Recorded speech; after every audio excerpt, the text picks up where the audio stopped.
Salut les youtubeurs. Je me rends compte que ça fait déjà bientôt un an que cette chaîne existe et que je ne me suis pas encore vraiment présenté. Donc c'est ce que je vais faire aujourd'hui dans cette vidéo un petit peu plus intimiste et un petit peu plus personnelle où je vais vous expliquer mon parcours sur YouTube. Dans cette vidéo, on va donc parler un petit peu de mon parcours sur YouTube.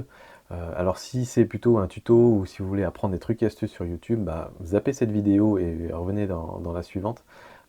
Et si mon histoire vous intéresse, très humblement, restez parce que du coup je vais vous raconter tout ça.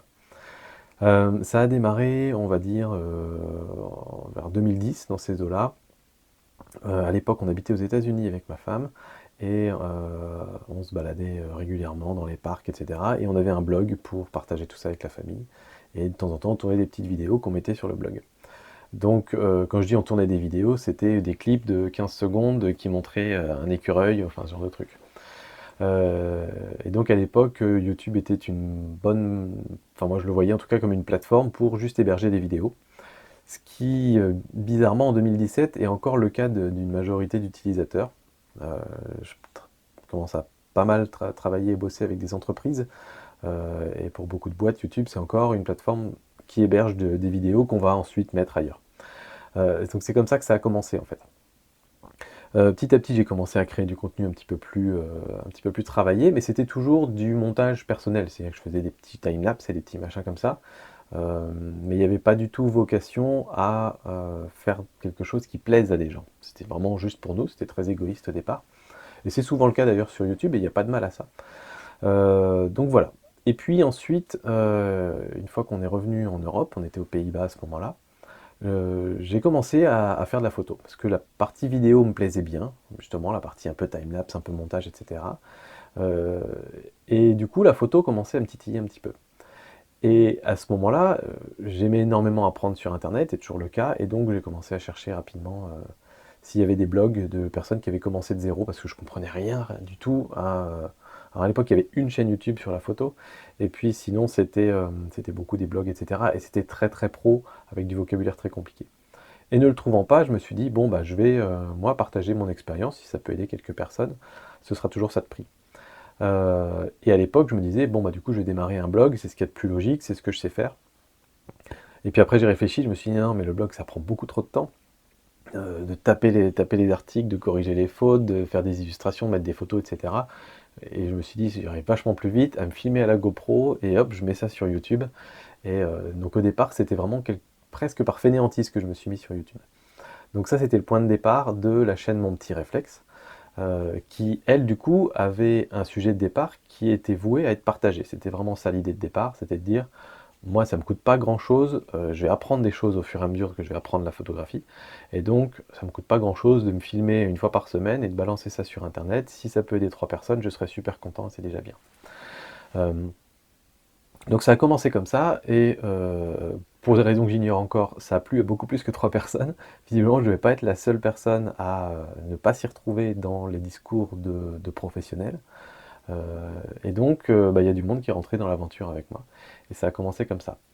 Et après, j'ai un petit peu décliné ça sur plein d'autres choses. C'est que je me suis dit, mais en fait, dès qu'il y a un sujet passionnant, de le partager sur YouTube, et de voir toutes les réponses qu'on a, de voir que déjà ça sert à des gens, et de voir aussi que ces personnes-là nous apprennent des choses. Je faisais plein d'erreurs au début, j'en fais encore, mais je disais des bêtises dans mes vidéos, et des personnes dans les commentaires très gentiment me corrigeaient ou me disaient tiens, est-ce que tu as regardé ça, etc.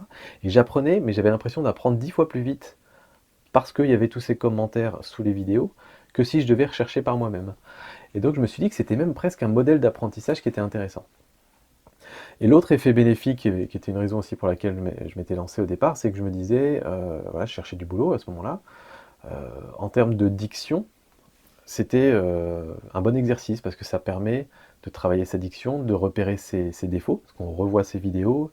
Il y a des personnes qui vont nous le dire cash dans les commentaires, tu dis tous les 5 mots, corrige-toi, ou bien tu fais des trucs comme ça.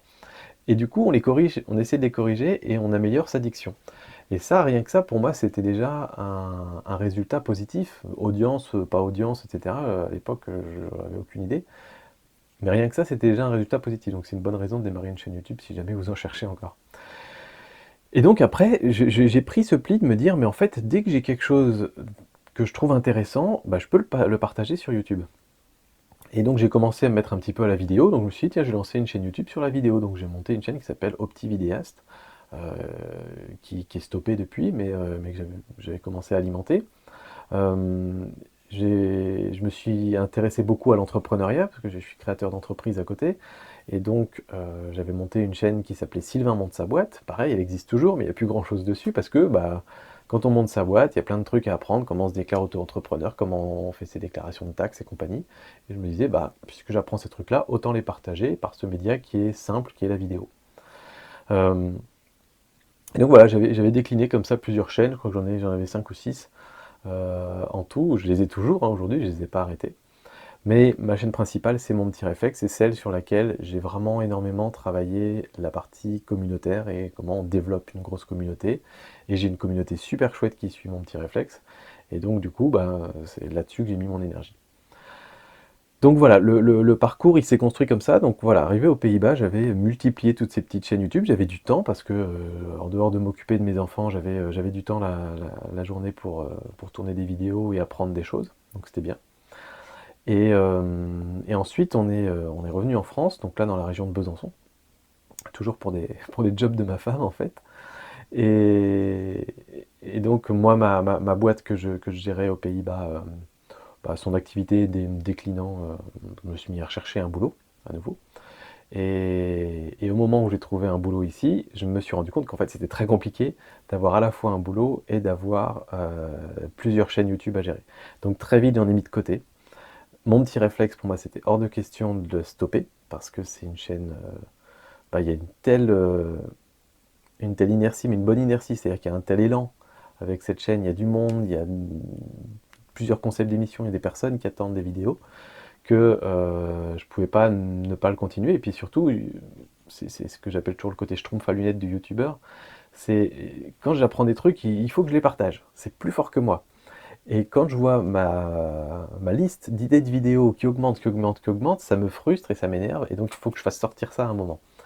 Et donc du coup, c'était pas possible pour moi de ne pas envisager de faire moins d'une vidéo par semaine. Donc c'était voilà, le chiffre de base. Donc ça c'était il y a un peu plus de 2 ans. Mais il fallait maintenant faire travailler ensemble la vie de famille, le boulot au quotidien, qui en plus était loin, c'est-à-dire à 3 heures de bagnole par jour, 1h30 aller, 1h30 retour. Et puis la création de contenu, l'animation de la communauté, etc. sur Mon Petit Réflexe, où à l'époque, il y a 2 ans et demi, on était à 25 000 abonnés. 20 000 abonnés, je crois. Donc ça commençait à faire.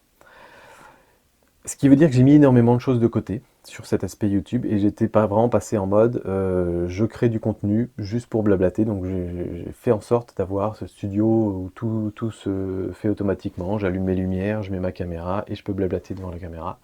J'ai mis en place un process hyper simplifié où en gros je me prends 5 minutes pour trouver mon sujet et savoir à peu près ce que je vais dire, et ensuite j'allume la caméra, je tourne un seul plan. Au montage, je fais le plus simple possible, je mets mon générique, je coupe au début, je coupe à la fin, et je balance. Et en fait, c'était plus une contrainte qu'autre chose, c'est-à-dire que si ça avait été plus compliqué que ça, j'aurais dû arrêter, parce que c'était juste pas possible de faire plus que ça. J'aurais dû soit faire une vidéo par mois, ce qui n'est pas possible parce que ça me frustre, soit j'aurais dû arrêter parce que j'avais de toute façon pas le temps, et puis les nuits étant déjà courtes, c'était pas possible. Donc voilà. Et puis, ces 2 ans et demi passent, et on arrive à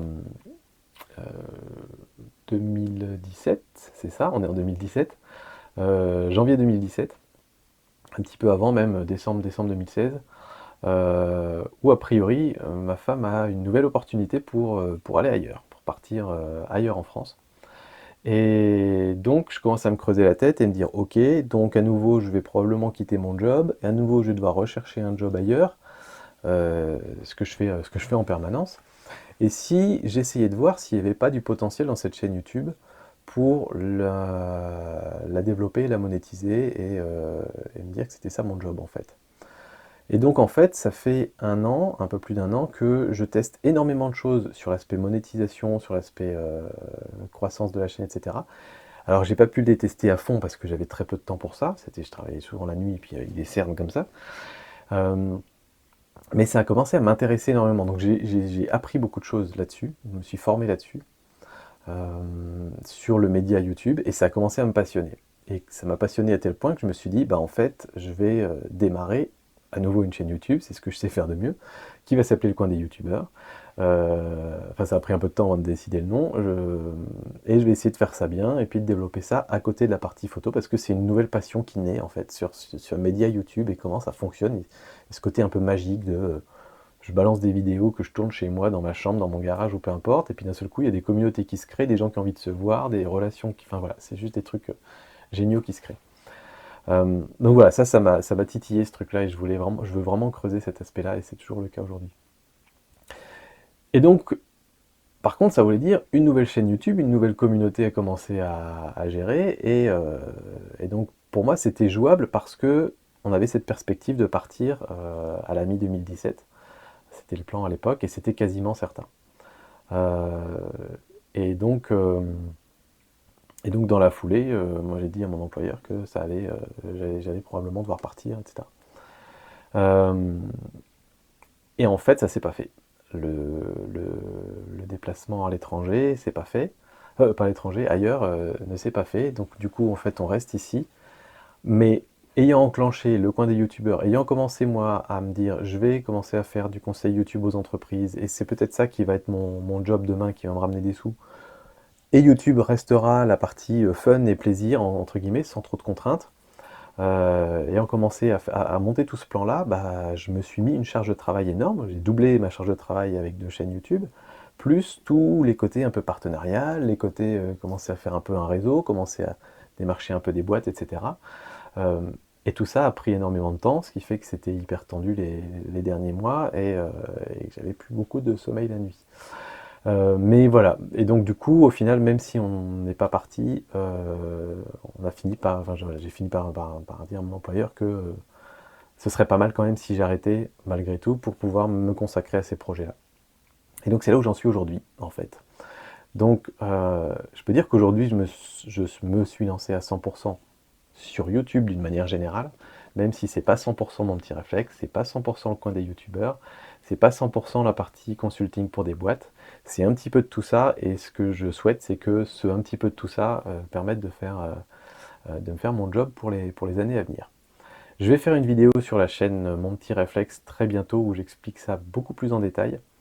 Euh, donc je vous invite à la suivre si ça vous dit, et puis sinon il y aura une autre vidéo sur cette chaîne-ci aussi qui sera liée de toute façon à ce moment-là. Parce que très prochainement, donc, je vais présenter cette chaîne du coin des youtubeurs à mon audience sur Mon Petit Réflexe, ce que j'ai pas fait encore jusqu'à aujourd'hui. Je voulais en fait faire monter un peu la sauce. J'aime bien faire ça en fait. Quand j'ai commencé Mon Petit Réflexe, j'en ai parlé à personne autour de moi, j'en ai pas parlé à ma famille, à mes amis, etc. Parce que je voulais voir s'il y avait des personnes qui venaient de l'extérieur. Et je voulais surtout avoir un retour honnête. Quand on commence sa chaîne et qu'on en parle à ses proches, nos proches, ils vont tous nous dire ah c'est super, c'est très bien, ou alors ils vont avoir un regard super critique, mais ils sont pas neutres en fait, parce qu'ils nous connaissent, ou ils ont peur pour nous, etc. Donc j'avais envie d'avoir des regards complètement extérieurs, et donc du coup j'en ai parlé à personne. Et voilà, la mayonnaise a monté, c'était bien, etc. Et une fois que ça a bien fonctionné, après j'ai commencé petit à petit à en parler autour de moi. Et j'ai fait exactement la même chose sur le coin des youtubeurs. J'en ai pas parlé dès le départ à toute ma communauté, mon petit réflexe, toute ma communauté photo, parce que je voulais voir si il y avait une petite communauté qui allait commencer à se monter ici, avec d'autres personnes que je connaissais pas, etc. Et en fait, l'idée, c'est que j'avais peur que si, dès le départ, j'amène des gens de mon petit réflexe à suivre le coin des youtubeurs, bah, on se retrouve ici à avoir un peu les mêmes personnes qui interagissent en permanence. Et je voulais créer un autre socle, en fait, ici. Un autre socle de personnes qui sont vraiment youtubeurs intégrés dans le média YouTube. Et que ce soit ces personnes-là qui créent le socle de base du coin des youtubeurs. Donc je pense que ça a bien fonctionné, et là maintenant c'est le moment de peut-être ramener un petit peu plus de monde sur la chaîne, donc je vais le faire dans le courant du mois de décembre. Et puis voilà, c'est cool. Donc voilà un petit peu le parcours sur YouTube. Je pense pas lâcher de sitôt, je vous en avais déjà parlé dans une vidéo, c'est un petit peu un des pièges de YouTube, c'est que une fois qu'on a créé comme ça une chaîne avec plusieurs dizaines de milliers d'abonnés, que ça tourne, qu'on a de la monétisation aussi qui fonctionne bien, etc. Bah, c'est difficile d'arrêter parce qu'en fait c'est grisant, et surtout il y a cet élan où on se dit si j'arrête aujourd'hui, l'élan va se stopper, et je vais perdre un élan important en fait. Et donc du coup, ça nous freine un peu à arrêter, même si peut-être parfois on devrait. Mais pour l'instant, moi j'y tiens trop, donc je vais continuer. Voilà la petite histoire. Je ne sais pas du tout si ça vous servira à quelque chose, si ça vous inspire, vous énerve, j'en sais rien. Les commentaires sont là pour ça.